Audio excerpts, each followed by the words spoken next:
except if it was a capital offense or the person is suspected of terrorism. Mine was neither of those. I was denied bail deliberately by this government to shake me up. And I was put in Kuje for 6 days and 24 days in EFCC for 6 days and 24 days in Kuje to shake me up and silence me. But no, I'm no one to be silenced. In Kuje prison, I wrote my experiences and told this government that 6 days in Kuje and 24 days 6 days in EFCC and 24 days in Kuje will not silence me. The whole purpose is President Bola Ahmed Tinubu's government trying to silence any dissent to his government. And this coming from a president who was an IDECO activist himself, who fought the military, who ran across the border and ran away from the military. And when he came back, he never gave neither Jonathan nor Obasanjo, not even Buhari, he never gave them peace. He was criticizing them. Criticizing a government in a democracy is a legitimate right of every citizen.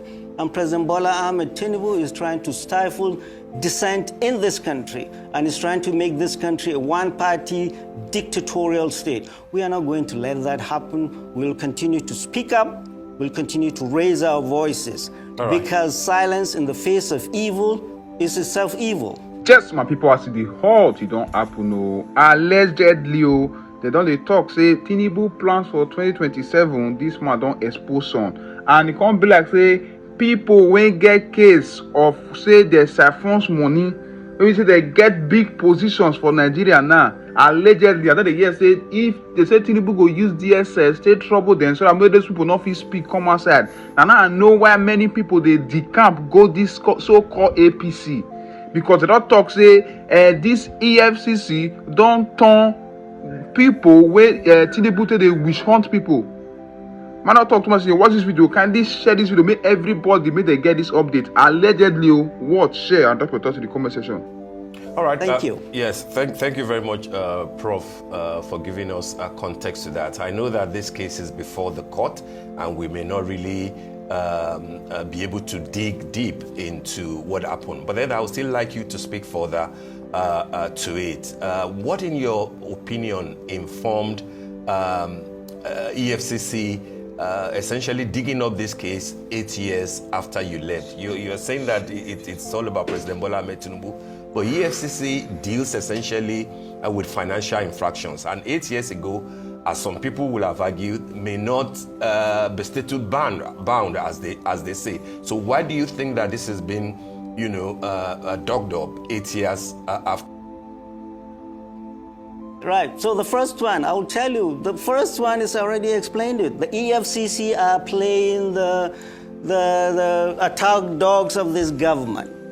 There is nothing. Right, okay.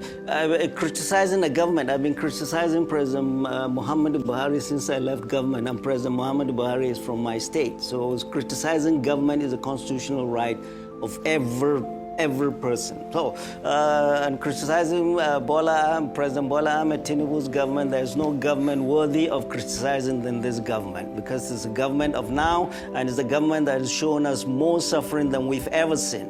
So even when I was in Kuje, when they thought they would lock me up 13 hours in cell and not, I was able to write and criticize and express my right. Back to assessing this government. Last year, this time, May last year, when they celebrated the first year, I came out and I wrote. My summary then was the government of destitution, deceit, and hopelessness. Hopelessness. They came with renewed hope.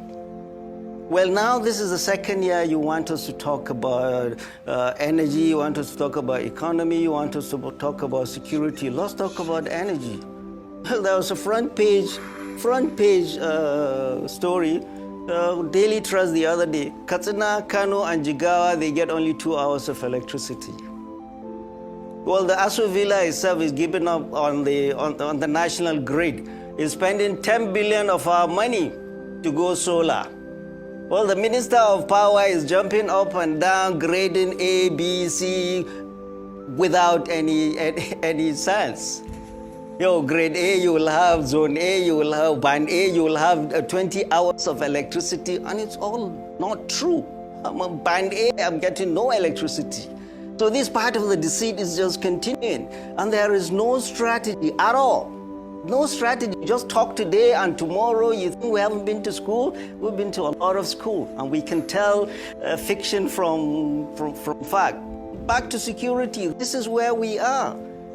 Since President Muhammadu Buhari's time, we've been talking about security because we risk our lives.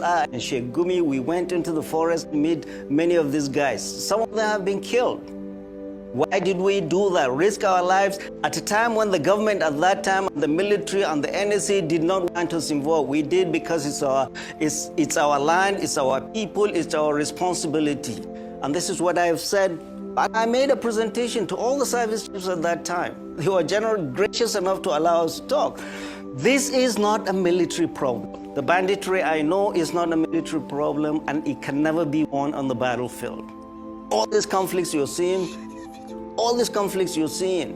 Benue, Plateau, Kaduna, Katsina, Zaria, whatever, even the IPOP, these are all social problems. They're not military problems.